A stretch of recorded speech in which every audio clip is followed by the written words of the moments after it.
tiga poin ini awal ya. Coba kita udah kitab Jumat udah ada Pak?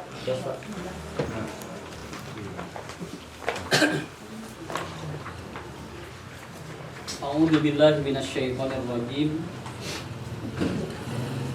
Ya ayyuhalladzina amanu idza nudiya lis-sholati min yaumil jumu'ah fas'au ila zikrillah wa zarul bai'. Dzalikum khairul lakum in kuntum ta'lamun. Ya ayyuhalladzina amanu, wahai orang-orang yang beriman, idza nudiya lis-sholati min yaumil jumu'ati, apabila kalian diseru pada hari Jumat, fas'au ila zikrillahi, maka segeralah kalian untuk mengingat Allah, wazarul baik, dan tinggalkanlah perniagaan. Nah, jadi dari ayat ini muncul beberapa orang yang tidak kena Jumat. Jadi ada beberapa kelompok manusia yang tidak kena Jumat. Yang pertama adalah alladzina amanu, artinya harus orang yang balik. Nah, sehingga nanti anak kecil, nah itu tidak kena kewajiban Jumat. Nah, kenapa? Karena dia belum tersentuh dengan, nah itu, jadi belum tersentuh dengan kalimat itu. Kemudian idza nudiya, artinya dia harus laki-laki. Nudiya itu artinya dia terpanggil, dia harus laki-laki. Maka perempuan itu tidak kena wajib Jumat. Nih, ini satu-satu ya, supaya nanti ibu-ibu, bapak-bapak tahu dulu dari ayat ini juga melahirkan siapa saja yang kena ibadah Jumat. Fas'au ila dik. Nah, terus yang tidak kena wajib Jumat siapa lagi, Bu? Orang yang jadi dia harus sehat. Karena apa? Fas'au ila dzikrillah. Jadi orang yang dia itu sakit itu akan terganggu ketika dia itu. Nah, jadi ketika dia itu berzikir kepada Allah. Dan yang keempat, wazarul baik. Dia harus orang yang tidak boleh hamba. Kenapa? Karena hamba sahaya itu adalah diperjualbelikan. Karena hamba sahaya itu kan dulu diperjualbelikan. Kalau dia kena kewajiban Jumat, pada saat dia dijual, pada saat dia dibeli, itu tidak akan terjadi. Nah, makanya nanti dari 4 kalimat ini melahirkan siapa saja orang yang tidak kena Jumat. 1 anak kecil, 2 perempuan, 3 orang yang sakit, yang keempat adalah hamba sahaya. Kalau safar? Nanti ada dalam hadis yang lain. Oh. Jadi dengan ayat ini dulu 4 kelompok manusia ini yang tidak kena kewajiban Jumat. Dari kelompok 4 ini, Bu ya, dari kelompok 4 ini 1. Ini kan dari 4 ini dibagi 2 kelompok. Ya.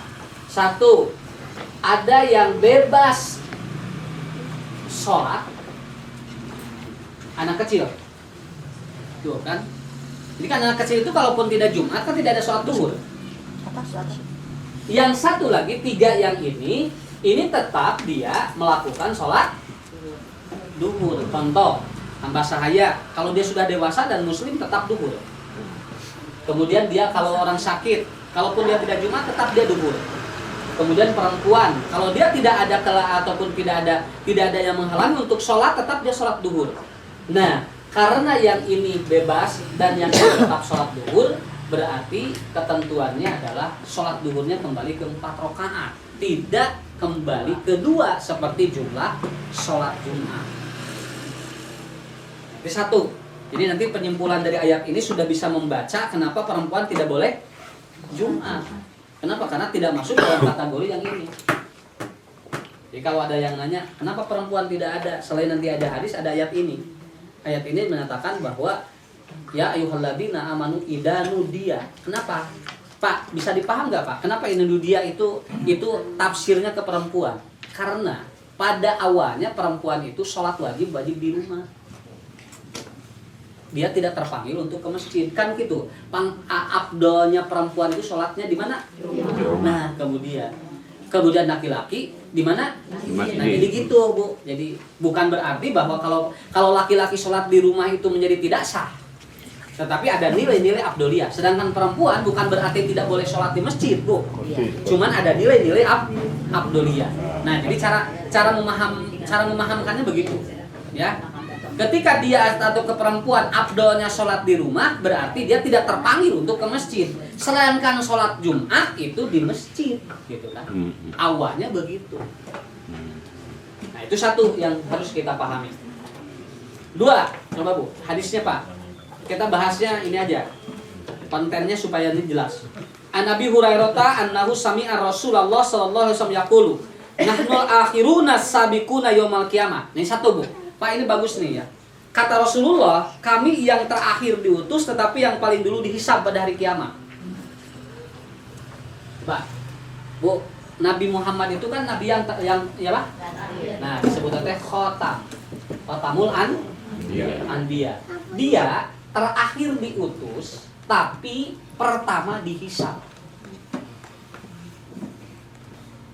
Jadi urang teh Bu mun ka surga pangheulana tibatan anu langit. Kana raka sarua. Ya, anu kana raka gitu kan. Umat Nabi Muhammad itu diantaranya. Ya. Sehingga dari ayat dengan dari hadis ini itu melahirkan apa? Satu, umat Nabi Muhammad lebih banyak. Tuh. Nah, ini supaya nanti paham. Kenapa? Kalau umat-umat dulu itu kan Pak, umatnya sedikit. Cuman berapa orang? Coba, yang ikut Nabi Nuh itu kan cuma satu perahu. Sagedena ke parahu segede kumaha. Nabi Adam berapa? Anaknya sendiri kan ada yang membunuh. Tidak banyak umat Nabi Adam, tidak banyak umat Nabi Nuh, tidak banyak umat nabi-nabi yang lain. Tapi kenapa Rasulullah ataupun diutus terakhir tapi dihisab pertama? Pertama adalah karena umatnya lebih banyak. Kalau yang lebih banyak itu harus didanuin. Ya. Karena itu masa etik, dihareulah we nu ieu. Jadi itu teh kete lalajo urang. Mun urang ka surga teh itu teh lalajo urang, Bu. Mun ka neraka nya meureun sarua. Ya, lalaya nonton umat Nabi Muhammad juga kan. Nah, ini kan secara otomatis kenapa? Banyaknya umat itu akan ataupun apa? Akan ada proses penghisaban lebih cepat. Kalau umat Muhammad apakah yang beragama Islam saja atau yang di luar? Semua. Biasa semua. Jadi orang-orang yang hidup pada periode Muhammad diutus. Termasuk orang Kristen, termasuk orang Yahudi. Orang Yahudi, orang Nasrani, orang Buddha, Hindu semua akan sama.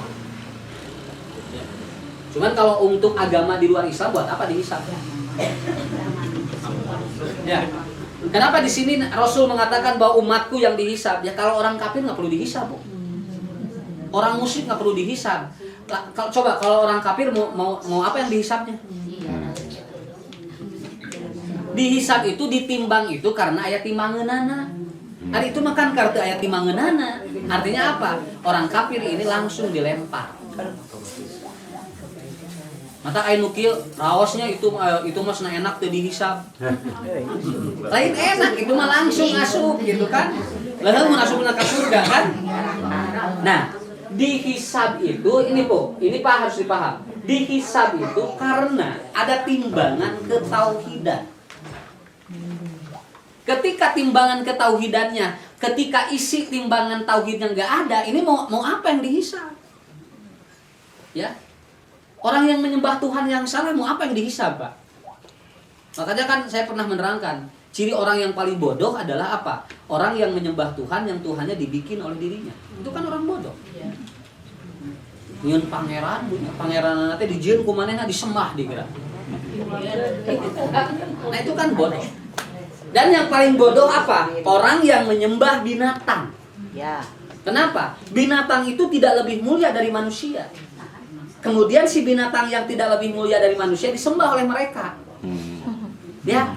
Nah, itu yang terjadi. Makanya nanti proses penyembahan ini akan mempengaruhi proses penghisaban manusia.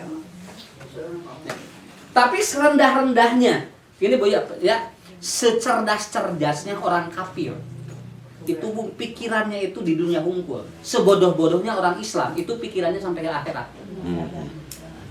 Itu yang harus dipahami oleh kita. Jadi jangan menganggap enteng orang muslim yang bodoh. Jangan menganggap kita bahwa orang kafir itu apa pinter, hebat. Enggak, Bu. Orang kafir mah, orang musyrik, kalaupun dia cerdas, pikirannya cuma dunia, Pak. Tetapi orang muslim itu walaupun bodoh itu pikirannya panjang sampai ke akhirat. Ya, kenapa? Karena kita seringkali terkecoh dengan apa? Dengan ini orang hebat, ini orang hebat. Nah, pikirannya sadunya Pak. Orang muslim pikirannya panjang, Pak, melewati dunia sampai dia ke akhirat. Ya. Nah, jadi kita harus bisa memahamkan seperti itu gitu. Kalau tidak berat kita hidup dalam kungkungan seperti itu. Kemudian yang kedua, kenapa umat Nabi Muhammad dihisab lebih dulu padahal itu akhir hidupnya?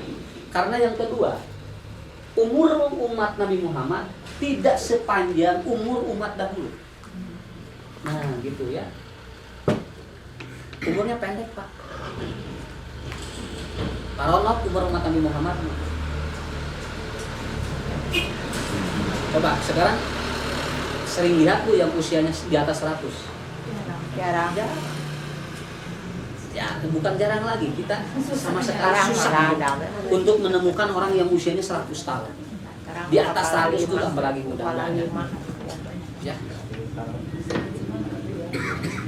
Sakalian pernah Bu anu Yiswa 80 asa kolot teh Pak. Bah sabaraha Yiswa 80. Aduh, asa panjang sakitu gitu. Urang teh. Bakatingku jarang Pak. Kita menemukan orang yang usianya di atas itu. Nah, jadi kalaupun ada, ya coba kalaupun ada yang di atas 100, itu udah repot. Udah repot. Sudah terbiasa nanaon eta teh. Ya, akhirnya yang ngurusnya diurus ge mau yuhan we. Nah, ibadah kahayang menggrawe canaku Allah. Gitu kan? Ya iya, kenapa? Karena emang yang ngurus juga tidak mudah, yang diurus juga tidak mudah. Iya. Apa? Karena itu masalahnya. Jadi usia manusia itu, usia umat Nabi Muhammad itu pendek, Pak. Tapi sanes ningsieunan nya punya. Sebuah proses yang memang harus kita pahami, ternyata usia umat Nabi Muhammad pendek. Jika mun aya nini keneh masih keneh di naon? Acara-acara gitu nya. Ini harus berpikir 2 kali ini ya. Iya, Bu. Saya kemarin lewat ada nini ya ikutan 17 Agustusan futsal, Bu. Ini harus dipikirin dulu lah. Harus cerdas gitu ya. Nya nini teh dirinya teh lain hartina 80 tahun. Ya usia 60, 50 cik atuh lah. Kalau laki-laki ada di sini Pak, yang main futsal laki-laki kemarin. Ya kalau maksud saya gini kan, jangan terlalu kebablasan lah. Ya. Jadi memperingati kemerdekaan itu jangan sampai mengorbankan jati diri itu aja lah. Ya.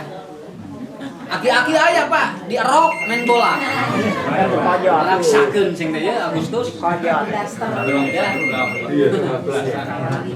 Leher, Bu, leher mun panjang, kumaha lamun keur rusak. Balap karung kumaha mun juga ngagoler di dinya. Bisa dibayang enggak? Bisa dikebayang enggak? Coba. Mungkin di akhirat mah kumaha. Di karungan. Ya. Nah, jadi berpikirnya harus jernih. Saya tidak melarang untuk apa? Untuk terlibat, Pak ya. Maksudnya untuk terlibat di hubungan, tapi ulah leuwih teuing lah. Tong leuwih teuing. Nah, gitu. Sesuai dengan standar keyakinan. Ya. Ini balap senok mau pandeun senok lagi di mana dah? Nya kayak senok lagi seumur tua. Tapi kekelnya yang miluan ya. Di ini aja di apa? Ya, dipertimbangkan. Karena saya baca tulisan sebuah atau ada satu tulisan dari ulama, merdeka itu dari Allah. Maka kembalikanlah kepada Allah. Jadi bukan hasil jerih payah yang ini, bukan. Kenapa? Ketika Allah tidak mengizinkan untuk merdeka, maka tidak akan merdeka. Ya. Tadi mau kabayang teh iya pahlawan teh gitu kan. Pahlawan teh eta. Sampai anu kieu Bu. Baheula mah cenah kolot urang perang manya urang cenah. Main karung wae teu bisa. Lain kitu atuh cing eta. Lain main karung. Kan beda lagi ya. Makanya di Quran coba Bu surat An-Nasr apa? Idza jaa nasrul itu semua nasrul itu merdeka. Apabila datang kemerdekaan itu pertolongan Allah gitu kan. Bukan pertolongan manusia. Ya. Nah ini harus dipahami. Jadi orang menu Pak ahli pengajian lah. Teu kudu pipilueun sagala teuing lah. Itu antara balam Kita karung. bisi aya gitu. Di kapungkur ke antara balam karung. Dan nyeri sampai ano. Nah jadi ini Nyerinya umur manusia umat Nabi Muhammad sehingga nanti Pak hisabnya akan lebih cepat dibandingkan dengan yang panjang. Ya, kalau yang usianya panjang itu hisabnya dia tidak akhirkan. Tetapi kalau yang usianya pendek itu otomatis nanti si hisabnya dipercepat. Kenapa? Kan tadi Bu, kan ini para ronok, plak plak plak. Umur para ronok ngesup kena ge balapari. panjang malam. Iya. Nah, faktor yang ketiga apa? Kenapa umat Nabi Muhammad dihisabnya pertama ataupun di pertama kali, sedangkan diutusnya terakhir? Karena umat Nabi Muhammad dosanya tidak langsung dihisab. Jadi tidak langsung disiksa di sana. Kalau umat dulu enggak. Kalau umat dulu itu pada saat ada dosa itu langsung dieksekusi di sana. Karena jangan aneh cerita-cerita di dalam Quran Bu ya. Nabi Lut bagaimana Pak orang yang homoseks dan lesbi? Langsung. Wah, dihancurkan. Sekarang yang homoseks dan lesbi banyak. Kenapa tidak ditenggelamkan oleh Allah? Ini. Karena dia akan dihisab. Kalau orang-orang dulu kan nanti Pak, dihisabnya nanti terakhir. Makanya otomatis ketika mereka melakukan dosa, itu semuanya Pak akan dilangsung disiksa oleh Allah di dunia keneh. Kaum Nabi Nuh gimana? Membangkang kepada Nabi Nuh, tenggelamkan oleh Allah, oleh air bah. Semua orang-orang yang membangkang kepada Nabi itu pada prinsipnya oleh Allah dieksekusi langsung. Tapi umat Nabi Muhammad tidak. Maka kata Allah, aku akan percepat hisab dibandingkan dengan umat-umat yang lain. Kenapa? Karena aku tutupi dosa-dosamu yang engkau lakukan tidak langsung diperlihatkan oleh Allah. Kita tidak tahu dosa kita dengan dosa orang dengan istri dan suami kita Pak ya.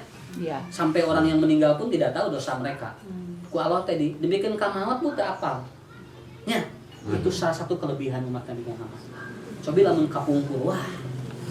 Seem Pak. Lamun umat Nabi Muhammad langsung disiksa ku Allah, seem ta. Terbukti apa? Terbukti mana? Orang berdoa saja di parlemen, doanya tidak cocok, itu responnya luar biasa. Sampai judulnya doa yang menggemparkan. Tidak etis dan. Kenapa sampai di pro atau sampai muncul seperti ini? Pahami dulu juga Pak oleh kita. Kenapa? Ini Bu, ini teori ininya ya. Doa apabila dipahami oleh orang yang berdoa dan yang didoakan, itu akan ada reaksi, itu aja. Kali deh ya.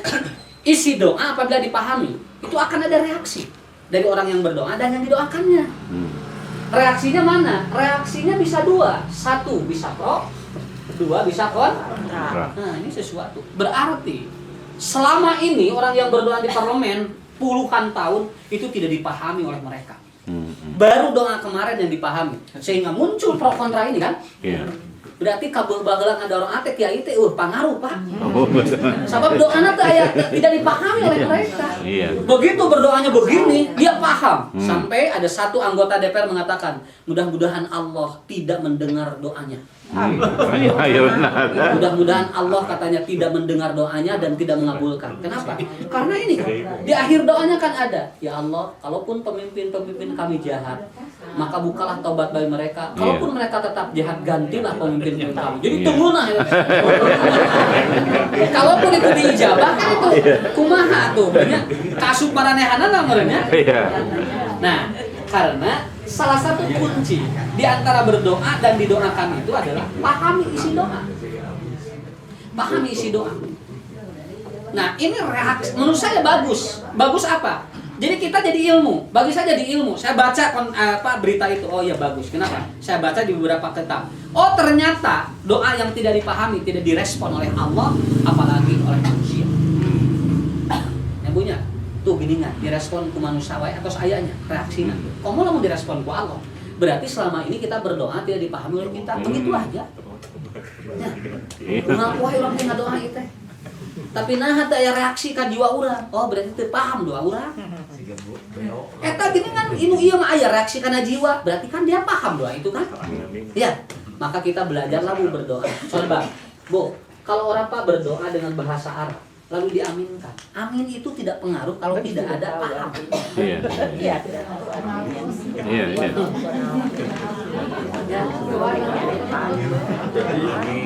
Rabbana la tu'akhidna in nasina aw akhtana. Amin. Rabbana la tuzigh qulubana. Amin. Ibu paham enggak itu apa? Bapak paham enggak? Cuman kalau kita pahami begini, oh eta mah Ustaz da doana sae. Doa eta mah sae dan itu mahnya doa bahasa Arab awon. Kita tidak paham. Makanya Nabi mengatakan, doa biqadri ukulihim, berdoalah dengan bahasa yang kalian paham. Iya. Kecuali kalau doa-doa yang mansus dalam sholat, nggak boleh diganti. Walaupun tidak paham, doa itu kan nggak boleh diganti. Kenapa? Karena kita naat kepada Nabi. Tapi kalau doa di luar sholat itu nggak bisa. Boleh kita memakai dengan bahasa kita. Kenapa? Karena doa adalah harus dipahami. Kalau di khutbah kedua boleh pakai bahasa kita. Asal mengerti aja. Bukan pakai bahasa Arab. Indonesia. Bahasa Indonesia. oh, saya malahan di khutbah kedua nggak pakai doa bahasa Arab. Itu kebanyakan kan doa khutbah kedua doanya bahasa Arab panjang kita nggak tahu. Amin amin. Tahu amin aja Pak. Umumnya pakai bahasa Arab. Karena itu Pak, karena harus dipahami. Padahal kasus ini Pak, ya Bu, kasus yang ini pernah terjadi zaman Rasulullah. Ketika Rasulullah mengumpulkan orang-orang Quraisy pada satu lembah, lalu dikumpulkan orang-orang Quraisy pada waktu itu. Kemudian Rasul berdiri dan beliau menyatakan, antusyrika billahi syai'an. Kalian jangan syirik kepada Allah. Siapa yang bereaksi? Abu Lahab. Abu Lahab berdiri. Tabban laka ya Muhammad. Celaka kamu Muhammad. Kenapa Abu Lahab bereaksi? Karena dia paham ajakan Muhammad. Apa ya? Yang ini juga saya kira nggak beda dengan dulu Pak. Iya. Yang bereaksi itu. Iya. Ini kasus berdoa di parlemen itu kemudian ada reaksi ini kan nggak beda dengan Abu Lahab dulu kan? Kenapa Abu Lahab marah? Jawabannya apa? Menyentuh dirinya dan Nabi itu mengganggu stabilitas dirinya. Abu Lahab ini kan orang yang sedang beribadah ke berhala dengan apa? Dengan dinasnya, dengan formilnya. Lalu disuruh berdoa berpindah kepada Tuhan Muhammad. Ini kan stabilitas dirinya kan terganggu. Iya. Nah, ketika doa ini dibacakan di parlemen, ada orang yang ini stabilitasnya terganggu, berarti Pak dirinya tidak seperti itu. Dia takut dengan isi doa ini. Dia biasa nudin. Udah jadi gitu. Ya. Dia biasa nudin. Jadi kalau berdoa pahami dulu isi doanya. Jadi reaksi ke jiwa kita jadi bagus. Saya kan pernah menerangkan fungsi doa berapa? Coba, fungsi doa berapa? Masih ingat nggak? Hilang deh.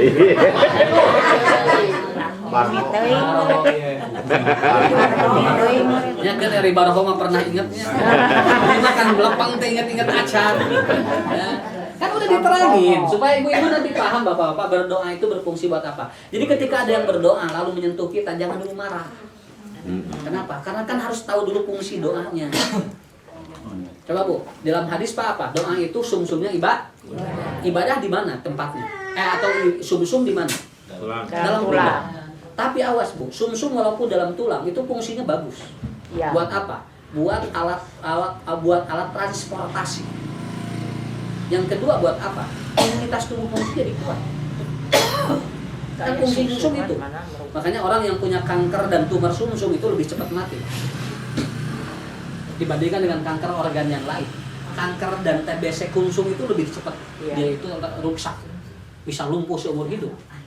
Kenapa? Karena fungsinya itu sama dengan doa.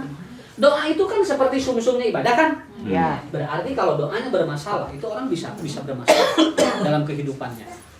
Fungsi doa ada 3. 1. Doa berfungsi untuk menyelaraskan keinginan kita dengan Allah. Nah. Jadi keinginan kita dengan Allah selaras enggak?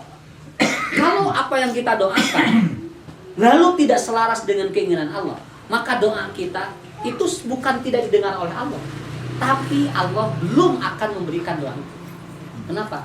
Ketika Allah berkata, kamu belum layak untuk menerima doamu itu karena belum selaras. Kayak di ayat Quran kan ada ini Pak. Menurut kita bagus, menurut Allah belum. Iya. Menurut Allah bagus, kadang menurut kita tidak. Nah itu namanya selaras. Kira-kira doa yang belum diijabah, protes nggak kita pada Allah? Tidak. Kita langsung husnudon ke Allah. Oh berarti belum selaras keinginan kita dengan Allah. Kan enak Pak, tidak beban. Seperti dijabah wae doa ini. Hayong naon atuh Bapak tesna? Eta senabi teh yang kawin deui. Atuh eta mah dijabah. Naon sabab cek awal teh can selaras. Maksa we urang teh ngadoa eta. Alpek teh ibuna teh sarua ngadoana teh Pak. Ngadoana teh ya Allah, tong diizinan. Bapana hayong jadi Pak kuat-kuat doa. Akhirnya lu dijabah nu mana? Ayamnya udah miskin. Gamel gitu ya bunya. Namun Bapak ngadoa nu eta, Ibu geus sarua ngadoana. Ya Allah, entong. Ya. Kenapa? Ini harus selaras, Pak. Doa itu harus selaras. Sok geura Bu, Bapak geura tinggal doa-doa urang nu dijabah pasti cocok jeung kemampuan urang. Anu teu acan mah moal. Ya. Lain teu hoyong urang ge 2 triliun. Nang kira-kira lamun artos dipasihan 2 triliun ku Allah sasuwe teh jeung urang gitu. Hayo urang boga duit sakitu ngaharulang. Ya. Kalau orang ngaji orang sagala tuh Pak bisa gitu. Ayo ngetang. Ya. Kenapa? Sibuk dia, lebih sibuk dari apa? Bakal bukan sibuk lagi, dia akan lebih menantang Allah. Kenapa? Karena orang itu kalau sudah segala ada itu Allah bisa ditantang. Fir'aun kan? Kenapa Fir'aun mengaku dirinya Tuhan? Segala ayat. Otak hirup mah tong segala ayat teuy. Segala eueuh ge ulah. Segala eueuh ripuh. Segala ayat segala ayat bisa poho kana segala. Ya. Segala eueuh sarua eta teh. Kedah naon? Pas. Pas menuju peryogi pas. Pas ya. Enak Bu, pas. Nah, ini ada orang Bu yang datang ke rumah saya, dia ngobrol gini. Kemudian udah ngobrol, tak. Ustadz, saya itu karena suka pada orang itu, kata saya. Tidak semua yang kusukai dia suka padamu. Iya. Kamu terima saja dengan ada yang ada di rumahmu. Udah beres. Kan enteng ya. Tong luak. Jadi kurang apa saya katanya? Saya ini orang kaya, saya tampan. Tapi kenapa perempuan-perempuan yang saya tanya itu pada tidak mau? Terus semua Allah berikan, kamu tidak akan kuat. Sudah aja kalau mati itu syukuri itu. Kenapa? Tidak semua yang kau inginkan atau izinkan. Beres sakit gini. Jadi kau bayang nanti bunghar jeung kasetnya bakal boga usah kumaha. Payu. Ari si horeng teh unggal awe duit tanya teh sieun kumanehna teh. Nu itu gisna kitu. Nah, jadi itu Pak, bagus selaraskan. Yang kedua apa? Doa berfungsi buat apa? Doa berfungsi untuk meminta bantuan Allah. Kalau bantuan sifatnya apa, Pak? Nah, bantuan itu adalah sesuatu yang sudah kita siapkan bahannya lebih banyak. Kalau ada anak mau bikin rumah, si rumahnya harga 100 juta, orang tua kan nanya, Pak bantosan abdi ya sana bade ngadamel bumi sabaraha deui jang tos sabaraha ngumpulkeun anak naik 5 juta. Ari bapak namahanna sabaraha tuh ya. 1 juta. Ya sana bapak mah namihana 85 atuh lain namahan ya mah. Bapaknya ieu mah bapak atuh. Begitu ditanya, "Sudah punya berapa kamu?" "Sudah punya 85 juta." Wajar. Wajar kan? Wajar. Kata orang tua. Dan itu di pikiran 15 juta mati bapak. Nah itu namanya bantuan. Jadi bantuan itu adalah kita sudah maksimal dulu mendapatkan sesuatu yang kita inginkan. Ya, coba Bu, kita berdoa nih. Harapkan dulu berdoa. Kira-kira kalau kita pengen A, bahan apa yang sudah kita siapkan agar Allah bantu? Paham nggak Bu ya? Nu tadi teh ya, jadi lamun 100 juta, kan urang tos minimal boga 85 juta. Ari kerek 5 juta mah cek Allah sok ge kumpulkeun heula. Ieu mah keur tanah ge can aya. Ya, tapi begitu sudah ada Bu, sudah punya berapa? 90 juta. Cek Bapak teh cek hidungna teh. Ya enggak apa-apa, Bapak bantu 10 juta. Beres kan ya? Itu namanya bantuan. Sepaan Nabi juga gitu Ustaz. Sama, ya? Sepaan Nabi juga gitu kan? Hah? Ya sepaan. Syafaat. Kalau nggak obo pisan nih, bahala mah kumaha itu kan. Namanya syafaat itu pan sadayana. Syafaat itu kan menggenapkan. Iya, Menggenapkan itu artinya kurangnya dikit. kurang dikit gitu. Ya. Nah, ibu bapak ngadoa teh kieu. Bu, pan ngadoa teh sehatnya. Ya Allah, sehatkeun abdi, sehatkeun keluarga. Artinya udah ada usaha dulu untuk itu. Nanti Allah lengkapi kekurangan dari permintaanmu. Itu namanya bantuan Allah. Salahnya di urang mah sadayana ditangguhkeun ka Allah. Kumaha. Oh, we atuh ngahulang. Kumaha. Ngahulang teh lain Allah na Bu, urang na ngahulang. Nya kieu we atuh nu ieu anu rek anu bade ngadamel bumi teh ya. Cing kerek boga 5 juta, mungkin bantosan cing kumaha apa? Ya. Cuma tuh cenah minta bantuan, cenah pamieunkeun we ieu mah. Nah, berdoa berfungsi untuk meminta bantuan. Kan enak, Bu. Kalau kita ya Allah tolong saya itu kan kita udah siap bahannya Pak. Iya. Kalau belum siap, jangan dulu doa itu disampaikan pada Allah. Iya. Ya, kurang teh minta hampura ke Allah, tapi tinuni tilamut demikian kadapal suku dosa loba. Teh kumaha? Dosa-dosa yang kecil yang akan ditutupi oleh Allah baru kita berdoa. Allahumma firli, Allahumma firli. Begitu. Yang ketiga, doa berfungsi buat apa? Menenangkan jiwa. Itu aja enak. Coba kalau anggota parlemen dengar doa itu Pak, tahu fungsinya, diam dia. Kenapa? Kan berdoa itu untuk menenangkan jiwa. Coba ibu bapak kalau mau naik kendaraan lalu baca Bismillahirrahmanirrahim, beda tenangnya. Dengan ibu bapak naik kendaraan langsung tanpa berdoa apa-apapun, itu beda ketenangan jiwa kita. Kenapa? Karena doa berfungsi untuk menenangkan jiwa. Itu aja 3, jangan kemana-mana. Jadi ibu bapak kalau berdoa kana tilu nu eta supaya tidak jadi beban. Komo jeung ka Allah maksa. Namun tadi dijabah wae cenah. Abdi rek pindah pangeranana. Kan itu kan ada yang begitu. Kan enggak boleh begitu kan? Ya. Nah, ketika yang 3 ini sudah ada, maka berdoa itu menjadi nikmat. Kan Bu kalau sumsum kecrok enaknya. Ya. Enak gurih. Nya ge kolesterolna tinggi. Tapi kan enak. Enak. Aduh, kecrok kita sumsum. Kenapa? Karena kita udah tahu fungsi sumsum buat apa. Ya, dan mau biasa Bu ngagoreng sumsum. Sumsum itu sebagai penyempurna. Apabila ada makanan yang lain, nah gitu. Terus gak paham namanya? Nah gitu. Jadi berdoalah setiap hari sebagai kenikmatan kita dalam beribadah. Riji tak Bu? Tidur ke mana? Masih. Oh iya, apanya tadi ngebahas iya.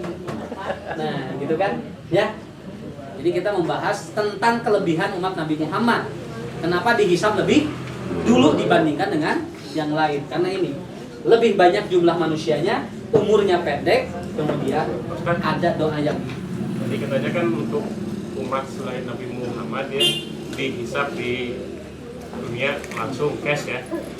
Berarti dia dosanya hilang atau masih terus ada itu?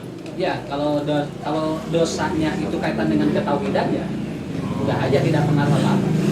Bahkan dia ini gay gitu ya, kayak kaumnya Nabi Lut tuh. Dia kan langsung dikasih azab tuh. Azab. Berarti nanti di akhiratnya Habis itu. bersih. Berarti masuk ke surga berarti atau gimana tuh? Enggak, kalau dia beriman mungkin nggak beriman. Kalau tidak beriman ya Kalau habis itu. untuk beriman mah Dunia akhirat.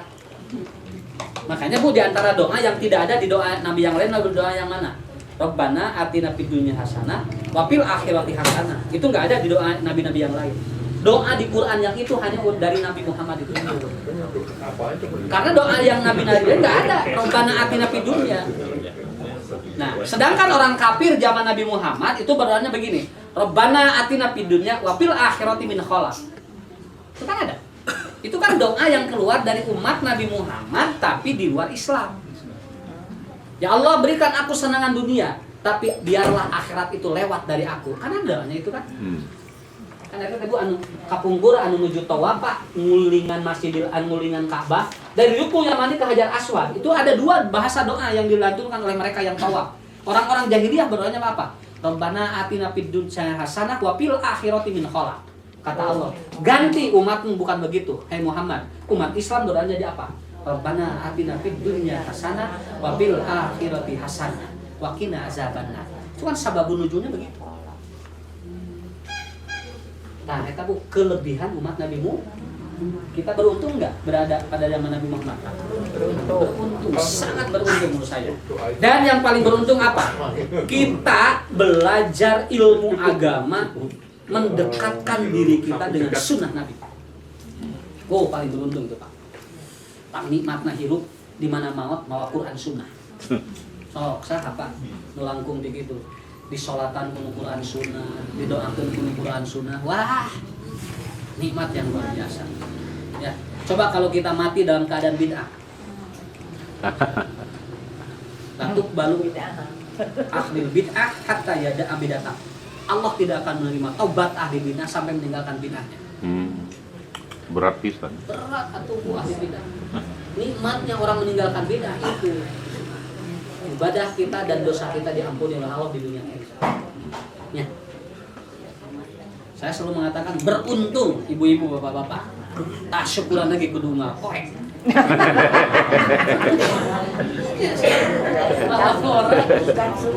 Coba, lu bayangkan Pak, ibadah haji tidak nyunah Nabi, berapa harus bayar lagi ke sana? Iya, berapa tahun Ini ya? kan berapa tahun, uangnya dari mana Bu?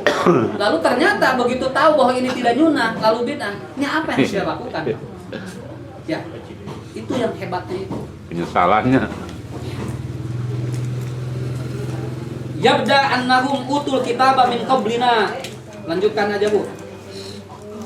Padahal mereka diberi kitab sebelum kami. Kemudian pada hari inilah ya min qablina summa hada yaumuhumul had alladzi uridu alaihim fakhtalafu fi. Kemudian pada hari ini hari Jumat mereka diwajibkan untuk beribadah, tetapi mereka berselisih. Tadinya Allah menginginkan semua yang ada pada umat Nabi Muhammad ini ibadah ini sentralnya di Jumat. Tetapi ternyata fakhtalafu, orang-orang atau Yahudi dan Nasrani berbeda. Akhirnya mereka membuat hari ibadah yang berbeda. Apa hari yang berbedanya? Satu, Allah memberikan petunjuk atas kami umat Islam dan orang mengikuti kami. Yahudi besok maksudnya apa? Sabtu. Dan Nasrani setelah besok, artinya Minggu. Jadi ayat dalilnya. Jadi lamun ibu hoyong uninga, bapak yang uninga, Yahudi poena ngumpul na ibadah secara berjamaah itu Sabtu. Sabtu. Kalau Nasrani Minggu. memang udah sering terlihat oleh kita ya ke gereja poe Minggu. Kayak dalil. Ternyata orang Nasrani lebih milih saya harus Minggu. Lalu orang Yahudi saya harus Sabtu. Pertanyaan saya, kenapa? Kenapa? Jawabannya karena nabi yang menganjurkannya bukan nabi dari kelompok mereka. Jadi dalam pikiran Yahudi dan Nasrani, apapun kami harus beda dengan mereka, dengan Nabi Muhammad. Itu aja. Sampai Bu ngumpul wae ibadah mung sarua jeung urang. Pertanyaan saya ya gitu. Jadi kalau kita terlalu percaya kepada Yahudi dan Nasrani, salah kita. Mereka itu sudah tidak percaya kepada kita. Kita mau sama kan? Sebenarnya. Ya kita mau sama ibadahnya. Ada urang yang sarua aja gitu. Mau ulang gitu, tahun. Sarua aja urang. Mau ulang tahun kalau macam lah. Ya. Ini kan kenapa harus sama dengan mereka? Kan ini toleransi beragama. Enggak bisa, Bu. Kalau kita toleransi beragama, mereka tidak toleransi beragama kepada kita. Kalau mau, sok Jumaah sarua. Ya, tapi nggak bisa. Jadi inilah muncul kenapa perbedaan itu muncul bagi dia. Jadi perbedaan di dalam Islam itu sebetulnya bukan ikhtilaf. Yang satu sholatnya menggerakkan telunjuk, yang satu tidak. Itu sebetulnya bukan perbedaan dalam konteks akidah. Sampai yang mengatakan tong kawin ka Persis beda akidah. Ini apa? Ini apa ngomong gitu ya? Ini bukan beda itu, Bu. Tong ngaji di situ Persis. Jangan ngaji di sana beda akidah, bukan beda akidah. Beda kaidah. Kaidah. Kaidahnya berbeda, kaidah-kaidah metodologinya. Contoh, kalau mereka menggunakan hadis dhaif, kita tidak, karena tahu hadis dhaif bukan dari Nabi, itu kaidah namanya, bukan akidah. Kaidah. Dia menukil bahwa karena akidah. Tidak kaidah. Jangan sampai begitu. Saya sering dengar itu. Tahu kadinya senang ngajina non, beda akidah. Oh, kita kan tidak bisa begitu, berbeda kaidah. Ya. Kaidah. Jadi metodologinya yang berbeda. Wah, pinter, Bu. Udah diajar lawara. Apa? Tak mana ya dulu ceritanya. Ya, jadi jangan bisa kalau ada yang kunut subuh dan tidak, itu jangan disebut beda akidah itu. Ya. Beda kaidah. Apa kaidahnya? Mereka menggunakan hadis dhaif, kita tidak menggunakan hadis dhaif begitu. Nah, itu aja. Sakit tuh. Banyak.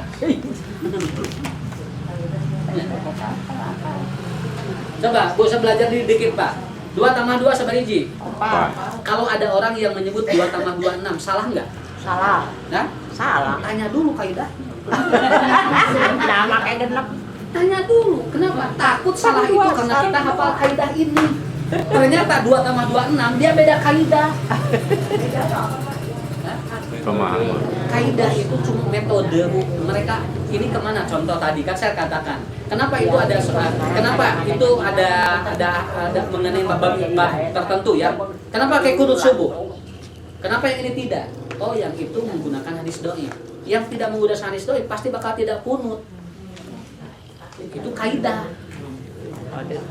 Ya. Matematik. Pemahaman kaidahnya. Pemahaman.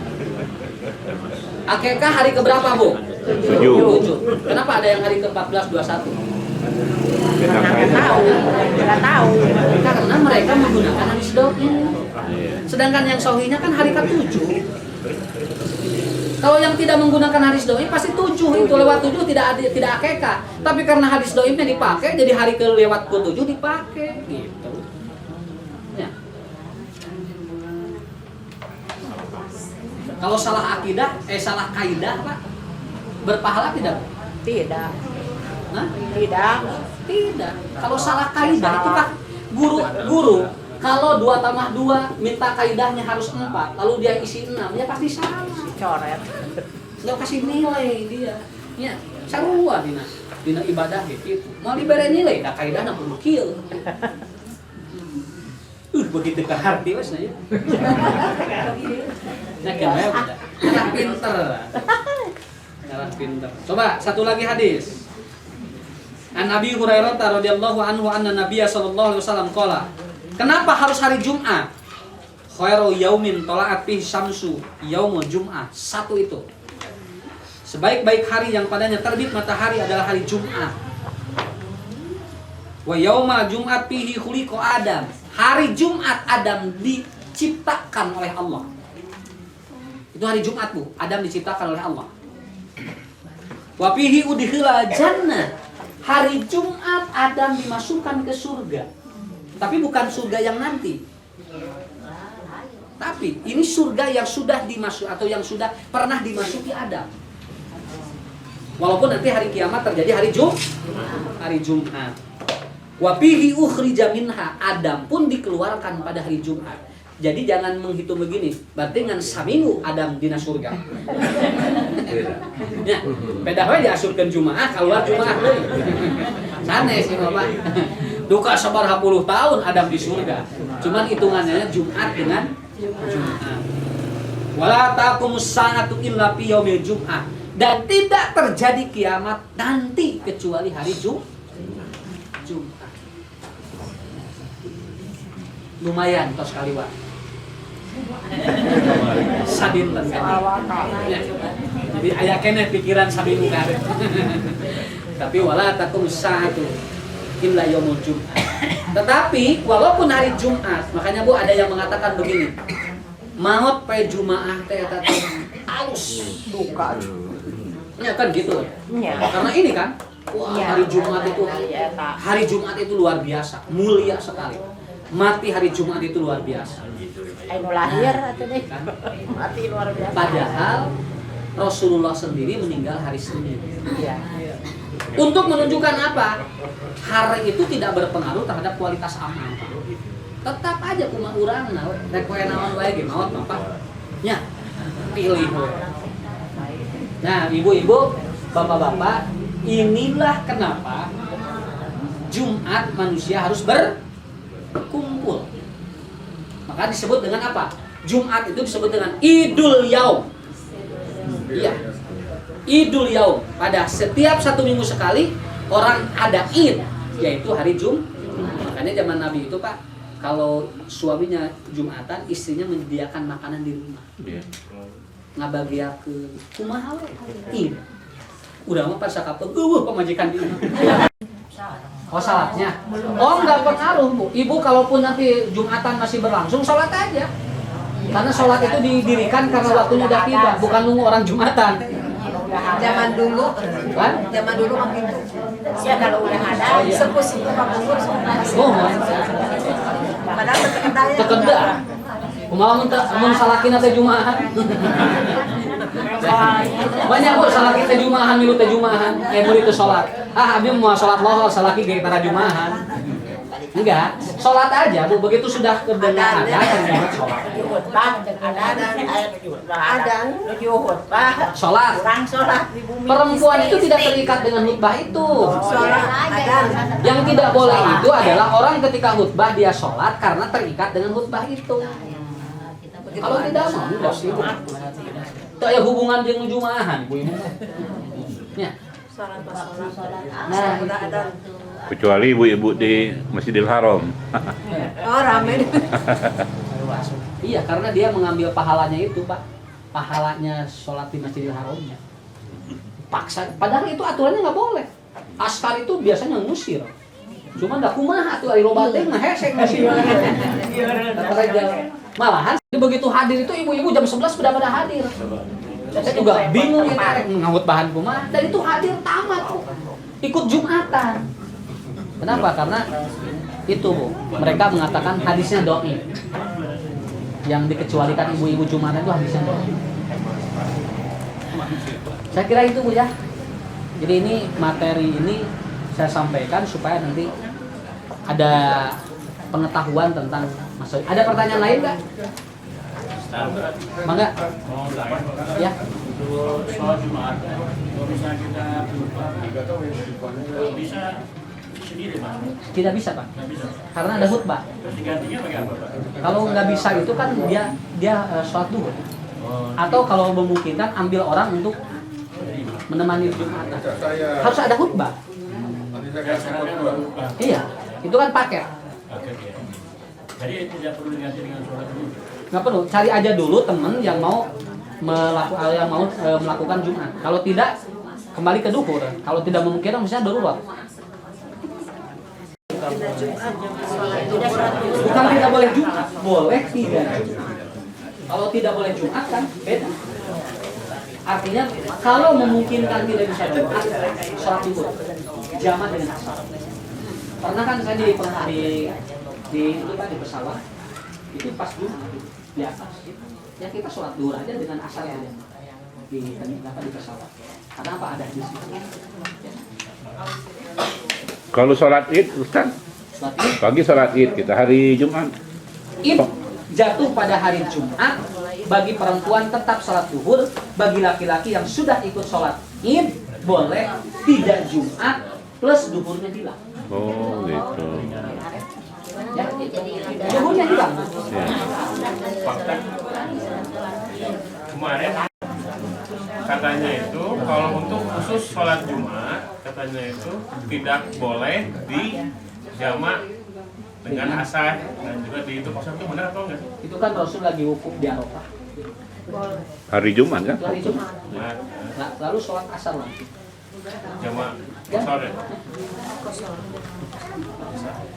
Hanya dok, mandi sebelum Jumat itu hukumnya wajib atau sunat? Wajib dari mana? Yang sunat yang bagaimana? Kalau tidak sedang perjalanan gitu gimana? Al-ghuslu yaumal Jumat wajibun ala kulli muslim. Mandi wajib pada hari Jumat bagi orang yang dia kena kewajiban Jumat wajib. Oh, jadi Wajib. kalau pas kerja gimana tuh? Mandi dulu aja. Paginya. Tapi tes mandi terus Itu nanti batal gitu. Enggak masalah, tinggal wudhu kalau batal. Oh gitu wajib ya. Yang penting. Terus tadi Tapi kalau wudhu hari Jumat tidak wajib mandi. Ya. Betul. Kenapa? Kalau karena tugas gitu tadi ya. Karena Jumatnya umpamanya kita berdua nih. Tapi waktunya bergeser karena waktunya itu kan dipakai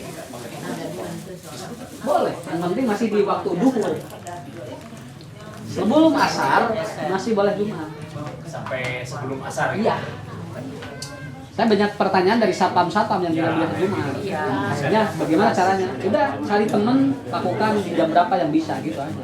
Yang penting jangan sampai tugas Anda ke perusahaan menghilangkan kewajiban Jumat. Itu lebih bahaya itu.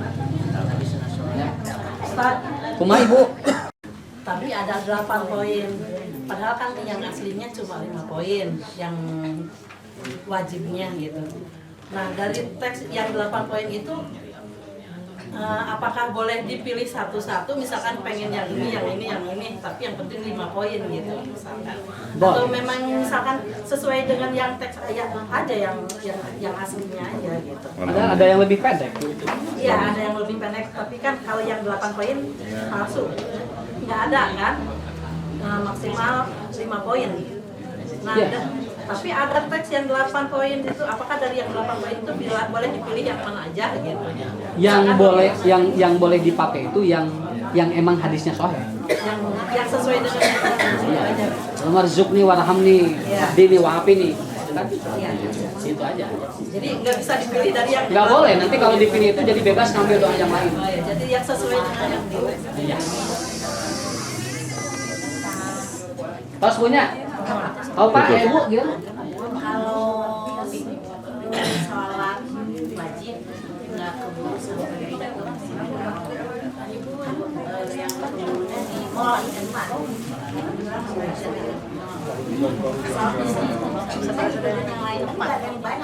Ya. Sah. Tapi musola namanya itu Bu. Musola. Enggak sah. Kan sholat itu di mana pun juga boleh kan. Asal tidak boleh di tempat-tempat yang dilarang Nabi kan. Di kuburan, di WC itu nggak boleh kan. Kan di mallnya juga udah sepi, tutup kan kalau Iya. Boleh. Gimana Pak Haji? Itu aja. Kan al-adilnya itu sayyid. Besar. Astagfirullah. Jadi sanes anu panjang. Jeung bararada sana. Astagfirullahalazim itu kan sayyidul istighfar. Tapi kan ada yang mengatakan Sayyidul Istighfar itu katanya Allahumma anta rabbi gitu. Yang panjang. Cocokin aja dengan kalimat dengan kalimat apa arti istighfar apa. Udah sayyidul istighfar itu astagfirullahalazim. Allahumma anta rabbina naon Ustaz? Eta mah ibu penghubung doa. Penghubung doa. Astagfirullahaladzim itu diteraskeun. Nya, badai kadituna naon gitu, ngadoan. Astagfirullahaladzim. Nah. Ya ibu-ibu, bapak-bapak, saya sampaikan dulu kalau seandainya minggu depan bapak-bapak ibu-ibu tidak berkenan untuk hadir ke pernikahan santri yang ada di rumah saya minta doanya dari semuanya. Ya. Tapi kalaupun nanti berkenan tidak ada waktu, kami sangat menunggu. Tapi kalaupun tidak karena ada kesibukan apapun, doanya dari semuanya mudah-mudahan minggu depan saya mau menikahkan santri diberikan kelancaran. Alamatnya dina ibu, dina Ada tuh. Bumi